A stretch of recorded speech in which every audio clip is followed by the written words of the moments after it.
E um dia desses a minha filha me perguntou, ela sempre me perguntou isso, mas dessa vez eu pensei um pouco mais para responder. Mãe, sereias existem? E aí então eu fiquei naquela dúvida, como é que eu respondo isso? E aí por isso o título desse vídeo aqui é Mitos e Lendas. Como é que a gente pode falar sobre eles sem tirar a parte lúdica, a história e toda essa fantasia que as crianças têm, mas ao mesmo tempo não perder a autoridade, nem dar a entender aos filhos que nós estamos mentindo ou enganando.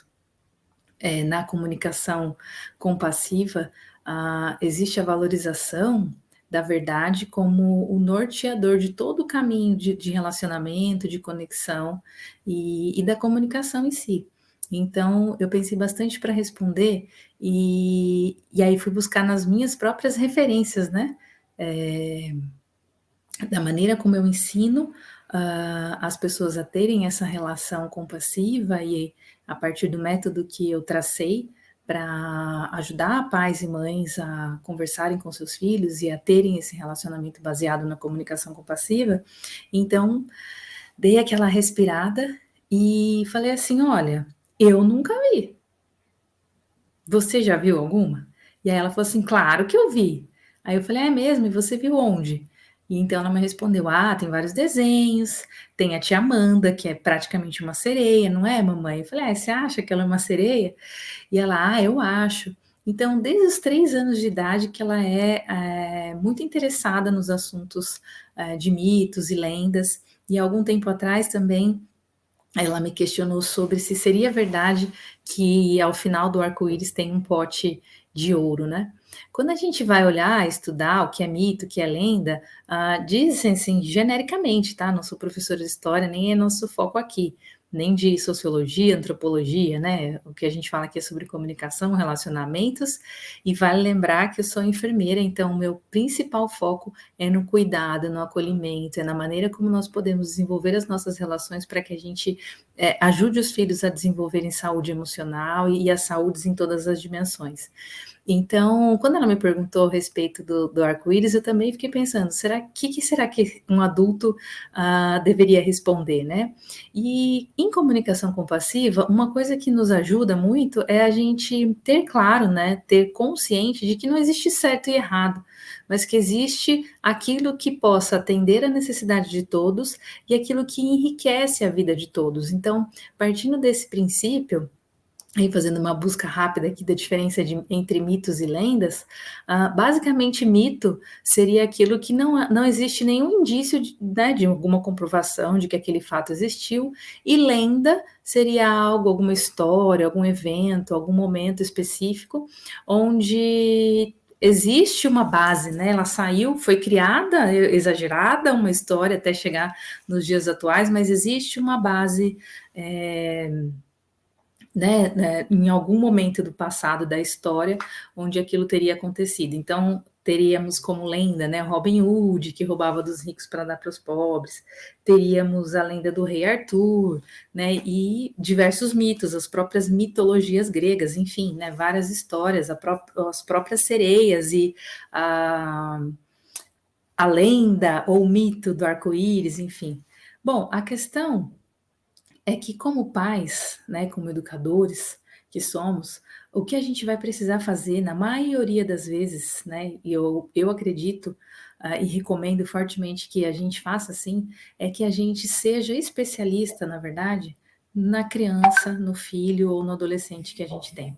Porque eles vão poder dar o tom de como a gente vai caminhar com eles. Então, quando eu falo para minha filha assim: "Você acredita? Eu nunca vi uma sereia". E ela diz: "Eu acredito". E para ela aquilo ficou bom, enriqueceu a vida dela, para mim estou satisfeita, enriqueceu a minha vida. Porque eu já ouvi, né, como enfermeira, muitas vezes crianças E uma delas que eu atendi, que ficou muito marcado, e ela estava passando por aquele momento de separação dos pais e tinha que decidir, né? Olha que momento difícil para uma criança escolher com quem ela quer morar, no caso da separação dos pais. Um momento muito delicado, e atendendo aquela criança, então, a pedido da escola e também de uma das partes da família, a criança me disse assim, eu não vou dizer se foi o pai ou a mãe, tá? Mas um dos dois me enganou em relação ao Papai Noel. Né? Como é que eu posso acreditar nela? E essa criança tinha cerca de 9 para 10 anos, era um menino. E naquele momento, eu nem tinha filhos ainda nessa época, faz um pouquinho de tempo já, eu fiquei pensando, qual é o papel que nós pais temos na criação, né, dessas lendas, dessas crenças, na manutenção delas, sem considerar aquilo que a criança acredita, aquilo que a criança tem como algo do cotidiano dela, né? O que ela traz? Então, quando eu pergunto para a Marina, você acredita, você já viu? E ela fala, vi em desenhos, vi nos filmes, vi uma pessoa que se parece com uma sereia. Enfim, ela cria na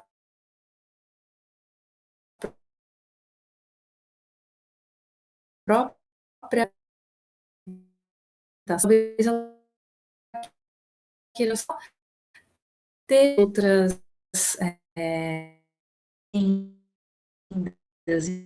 que a gente vai mantendo, né, ao longo da nossa existência, né, e da maneira como a gente vive nos dias atuais, e como hoje é tudo muito rápido. Então, o que antigamente uma criança de 9, 10 anos estava se sentindo frustrada porque, né, essa pessoa da família teria enganado ela sobre né, a verdadeira história do Papai Noel, hoje muito rapidamente eles descobrem e perdem essa fantasia e essa ludicidade.